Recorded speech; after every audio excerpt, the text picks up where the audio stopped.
आज की कहानी खोई याददाश्त का रहस्य। दिल्ली की भागदौड़ भरी जिंदगी में एक लेखक आकाश और एक डॉक्टर नेहा की मुलाकात एक बुक स्टोर में होती है। दोनों की दोस्ती जल्द ही प्यार में बदल जाती है। इस प्रेम कहानी में मोड़ तब आता है जब नेहा के अस्पताल में एक अजीब सा मामला आता है। मरीज रोहन अपनी याददाश्त खो चुका है और उसके अतीत में एक खतरनाक रहस्य छिपा हुआ है। काफी इलाज के बाद रोहन को याददाश्त वापस आने पर पता चलता है कि उसके गांव में एक खतरनाक परंपरा निभाई जाती है।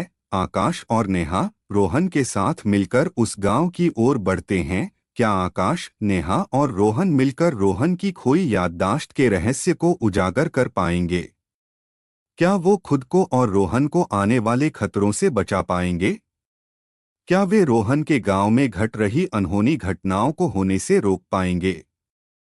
यह कहानी प्रेम, रहस्य और रोमांच से भरी हुई है, जिसमें क्या इन सब सवालों के जवाब इन्हें मिल पाएंगे? ये जानने के लिए चलिए सुनते हैं आज की कहानी खोई याददाश्त का रहस्य। दिल्ली की भीड़भाड़ भरी सड़कों पर एक छोटी सी बुक स्टोर में आकाश और नेहा की मुलाकात हुई। आकाश एक उभरता हुआ लेखक था और नेहा एक प्रतिष्ठित डॉक्टर। दोनों की जिंदगी व्यस्त थी, लेकिन किताबों के प्रति उनके प्यार ने उन्हें एक दूसरे से जोड़ दिया। आकाश ने देखा कि नेहा एक पुरानी किताब की ओर देख रही थी। उसकी आंखों में एक चमक थी जो किसी किताब प्रेमी की ही हो सकती थी। वह उसके पास गया और मुस्कुराते हुए पूछा, आपको ये किताब पसंद है? नेहा ने उसकी ओर देखा और हल्के से मुस्कुराई। हाँ, मुझे पुरानी किताबें बहुत पसंद हैं, आकाश ने किताब की ओर इशारा करते हुए कहा। ये मेरी भी पसंदीदा है। इस लेखक की लेखनी में एक अलग ही जादू है, नेहा ने जवाब दिया। आपकी पसंद भी अच्छी है। वैसे आप क्या करते हैं? आकाश ने हंसते हुए कहा, मैं एक लेखक हूँ। और आप? नेहा ने मुस्कुराते हुए कहा, मैं एक डॉक्टर हूँ। उस दिन से उनकी दोस्ती की शुरुआत हुई। दोनों अक्सर मिलते, किताबों और जिंदगी के बारे में बातें करते। धीरे धीरे उनकी दोस्ती प्यार में बदल गई। नेहा के साथ हर पल आकाश को सपने जैसा लगता था। एक दिन नेहा को अस्पताल में एक अजीब सा मामला मिला। एक मरीज जिसका नाम रोहन था, उसे याद नहीं आ रहा था कि वह कौन है और कहां से आया है। उसकी हालत देखकर नेहा ने उसे अपने घर ले जाने का निर्णय लिया। आकाश को यह बात अजीब लगी, लेकिन नेहा के कहने पर वह मान गया। काफी देखभाल और इलाज के फलस्वरूप रोहन धीरे धीरे अपनी याददाश्त वापस पाने लगा। फिर उसने नेहा को बताया कि वह राजस्थान के बाड़मेर जिले के एक छोटे से गांव कोलायत से आया है, जहां एक खतरनाक रहस्य छिपा हुआ है। रोहन ने बताया, मैं एक मंदिर के पास बेहोश पाया गया था। मुझे कुछ याद नहीं आ रहा, लेकिन मुझे हमेशा एक अजीब सा डर महसूस होता है। नेहा ने यह सुना तो उसे विश्वास नहीं हुआ, लेकिन आकाश ने इसे एक कहानी की तरह माना और सोचने लगा कि इसे अपने अगले उपन्यास में इस्तेमाल करेगा। कुछ दिन बाद नेहा को एक अनजान व्यक्ति का फोन आया। उसने कहा, रोहन खतरे में है, उसे बचा लो। नेहा ने तुरंत आकाश को फोन किया और उसे सब बताया। आकाश ने कहा, हमें रोहन के साथ उसके गांव जाना चाहिए, शायद वहां हमें सच्चाई का पता चले। आकाश, नेहा और रोहन उस गांव की ओर निकल पड़े। गांव में पहुंचते ही उन्हें अजीबोगरीब बातें महसूस होने लगीं।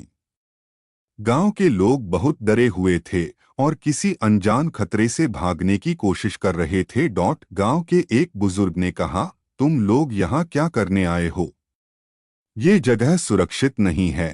रोहन ने बुजुर्ग से पूछा, दादाजी, यहाँ ऐसा क्या हो रहा है जिससे लोग इतने डरे हुए हैं? बुजुर्ग ने धीमे स्वर में कहा, यहाँ हर साल एक अनजान व्यक्ति की बलि दी जाती है।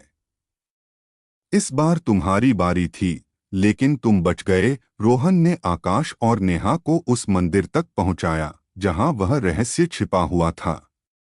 मंदिर के अंदर एक गुप्त दरवाजा था जिसे खोलते ही वे एक भूमिगत सुरंग में पहुंच गए।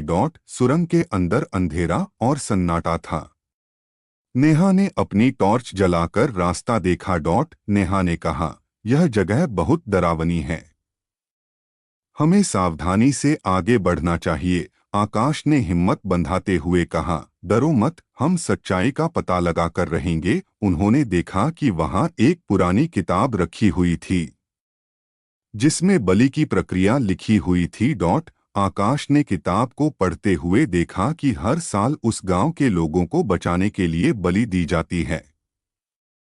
इस साल रोहन की बारी थी, लेकिन उसकी याददाश्त खोने के कारण वह बच गया था। आकाश ने कहा, यह कोई पुरानी परंपरा नहीं, बल्कि किसी ने इसे अपनी शक्ति बढ़ाने के लिए चाल चली है।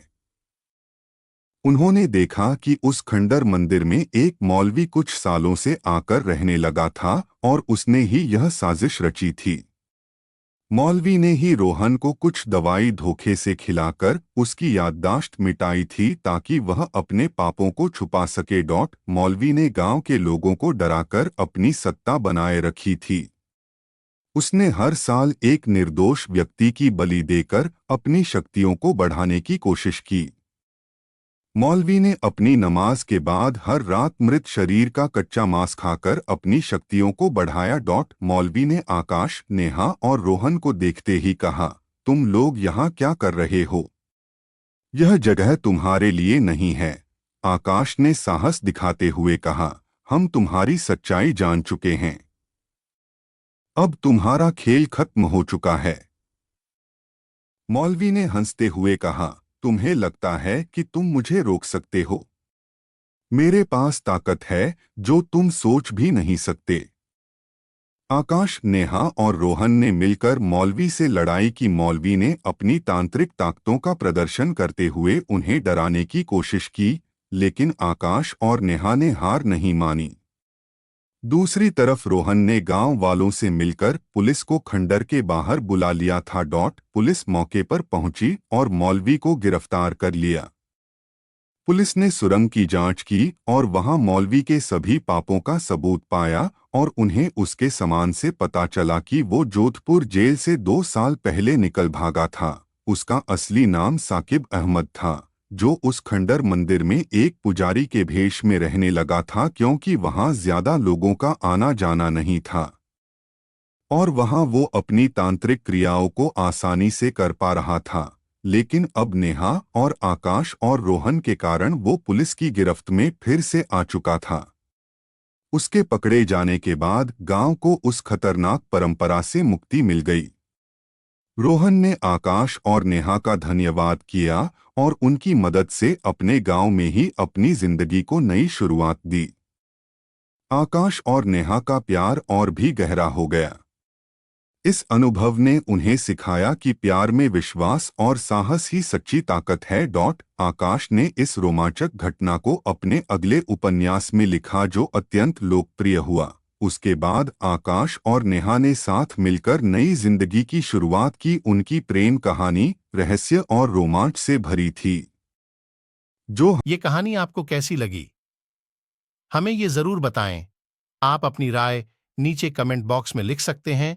इन कहानी को अपने मित्रों और बच्चों को व्हाट्सएप ग्रुप्स में जरूर शेयर करें ताकि ज्यादा से ज्यादा लोगों तक ये प्रेरणादायक कहानियां पहुंच सकें। आप किस तरह की कहानियां सुनना चाहते हैं, हमें नीचे हमारे कमेंट में चैनल को आप जरूर बताएं। सब्सक्राइब कर लें ताकि आपको अगली कहानी के नोटिफिकेशन मिल सके। अगली कहानी में हम जल्दी ही आपसे मिलेंगे। तब तक के लिए नमस्कार, धन्यवाद।